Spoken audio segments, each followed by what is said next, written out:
Assalamualaikum warahmatullahi wabarakatuh. Kami dari kelompok 9 PBOE akan mempresentasikan mengenai proyek kami, yaitu aplikasi MIAP.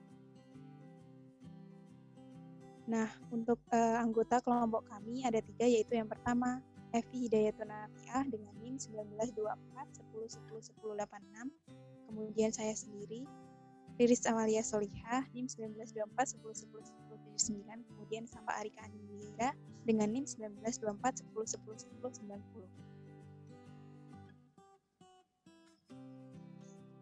Nah, aplikasi MIAP sendiri adalah aplikasi desktop berbasis GUI, yaitu graphic user interface yang digunakan untuk memudahkan user dalam melakukan pemesanan terhadap aplikasi premium.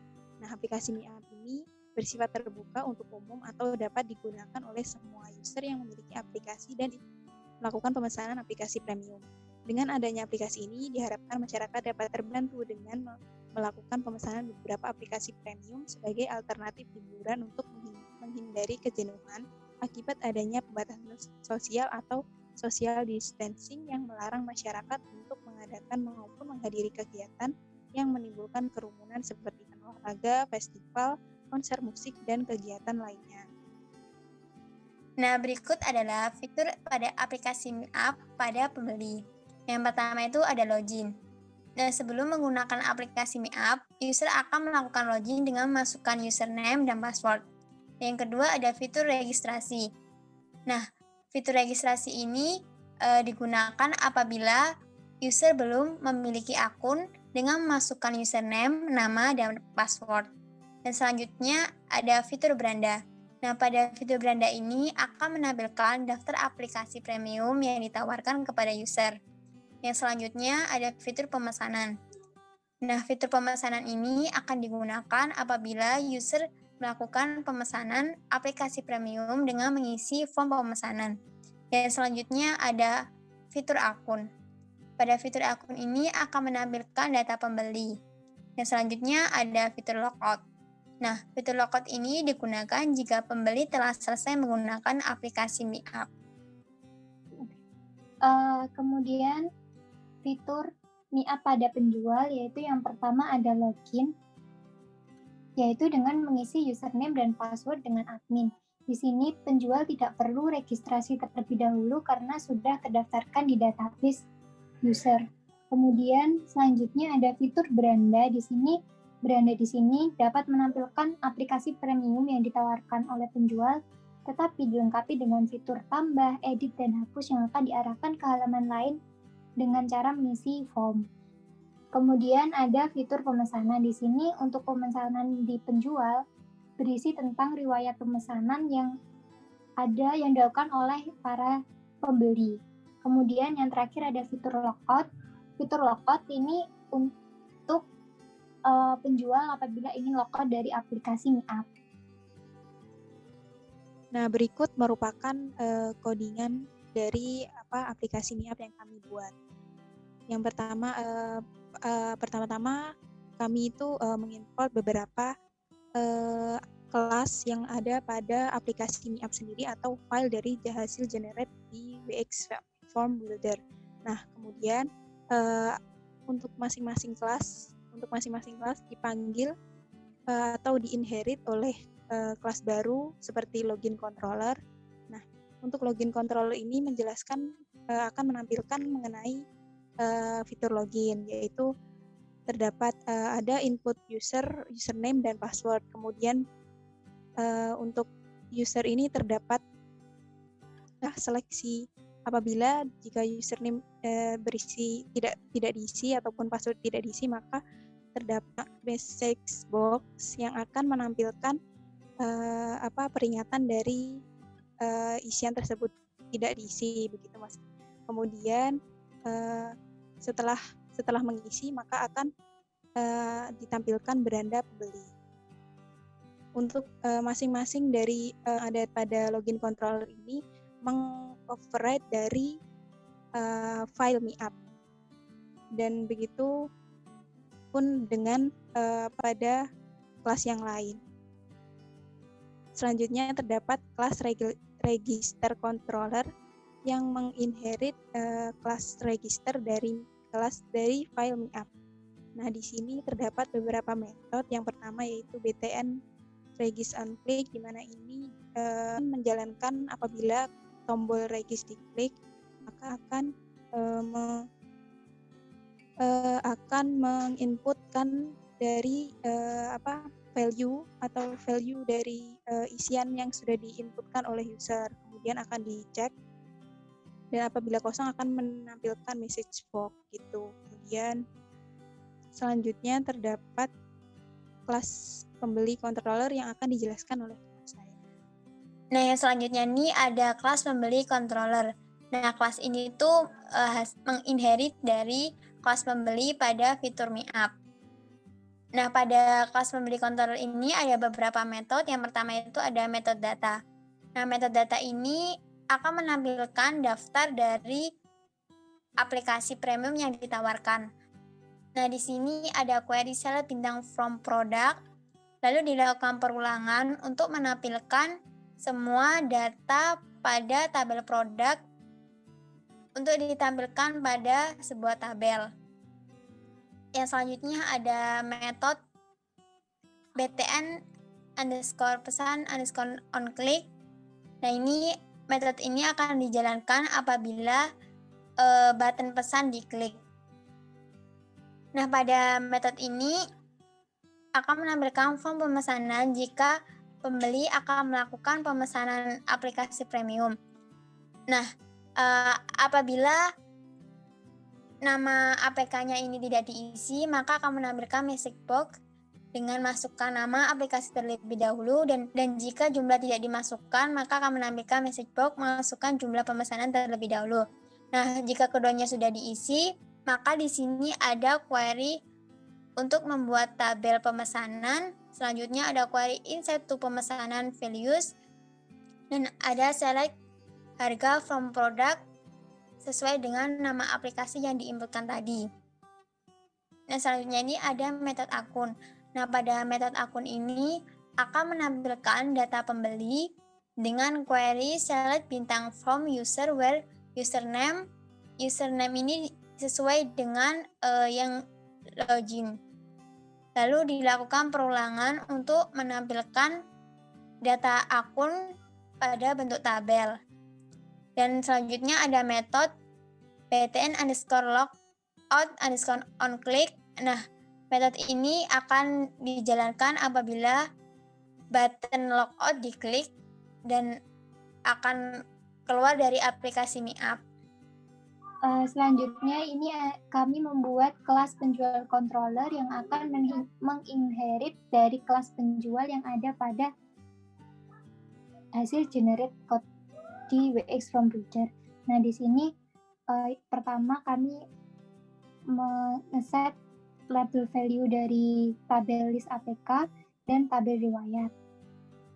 Kemudian ada metode data. Di sini metode data itu untuk menampilkan data yang ada pada produk. Nah, di sini dengan cara query-nya select bintang from product fetch all, lalu dilakukan perulangan dan akan ditampilkan sesuai rows atau barisnya.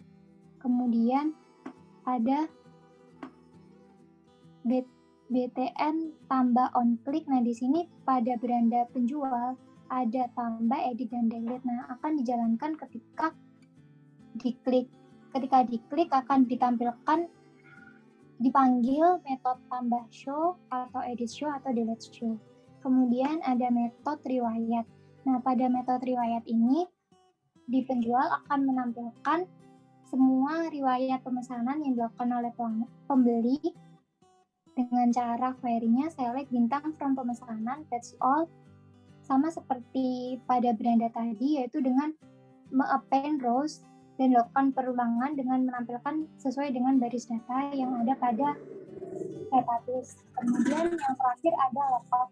Logout ini dijalankan apabila penjual mengeklik tombol logout yang ada pada menu logout. Nah, di sini setelah logout kemudian akan dikembalikan ke tampilan login.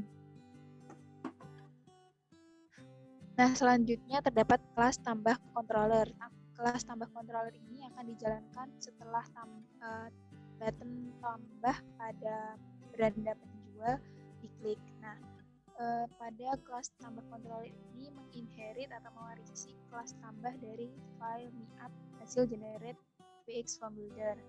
Pada kelas tambah controller ini terdapat metode btn tambah onClick, di mana metode ini berfungsi untuk menyimpan inputan dari user untuk menambah daftar aplikasi. Nah, pada penambahan ini terdapat query insert into product dan menginputkan value-nya. Untuk null tersebut tidak diisi karena menggunakan pada atribut yang pertama, yaitu ID produk, merupakan auto increment, jadi akan otomatis terisi. Kemudian atribut yang kedua nama APK, dan yang ketiga durasi, dan yang keempat harga. Kemudian setelah diisi maka akan menampilkan message box data produk berhasil ditambahkan. Nah, yang selanjutnya ini ada kelas edit controller. Nah, pada kelas edit controller ini ada metode btn simpan onClick ini yang dijalankan apabila button simpan diklik. Nah, sebelumnya ini akan membuat variabel untuk mendapatkan get value pada masing-masing atribut. Nah, lalu akan dilakukan pengecekan apabila ada variabel yang kosong, maka akan menampilkan message box untuk memasukkan inputan terlebih dahulu. Nah, pada kelas edit control ini memiliki query update product, set nama aplikasinya, durasinya, harga, sesuai dengan ID produk yang dimasukkan. Nah, selanjutnya ini apabila telah berhasil, maka akan menampilkan message box data produk berhasil ditambahkan. Kemudian di sini ada kelas delete controller yang menginherit dari kelas delete yang ada pada hasil generate code VX Form Builder. Nah, di sini kemudian ada dev method btn delete onClick. Di sini akan dijalankan apabila user mengeklik tombol delete. Nah, di sini user akan memasukkan kode aplikasi yang akan dijadikan sebagai kemudian ada metode btn delete onClick. Di sini btn delete onClick akan dijalankan apabila user mengeklik tombol delete. Nah, sebelumnya user akan disuruh untuk mengisi inputan kode aplikasinya. Setelah itu dilakukan query delete from product dari ID produk yang berisi ID produk ini adalah kode aplikasi yang telah dimasukkan oleh user. Jika kode aplikasi tersebut tidak ada, maka data produk tersebut telah berhasil dihapus. Apabila masih ada, maka data produk gagal dihapus. Setelah itu akan ditampilkan kembali ke beranda penjual. Kemudian di sini ada run sama dengan login controller, digunakan untuk membuat objek dari kelas login controller, kemudian akan ditampilkan untuk pertama kali ketika di load. Lalu untuk up main loop ini digunakan agar hasil run tidak akan menutup dengan sendirinya. Berikut adalah demo dari aplikasi yang telah kami buat.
Sekian presentasi dari kami. Apabila ada kesalahan, kami mohon maaf. Wassalamualaikum warahmatullahi wabarakatuh.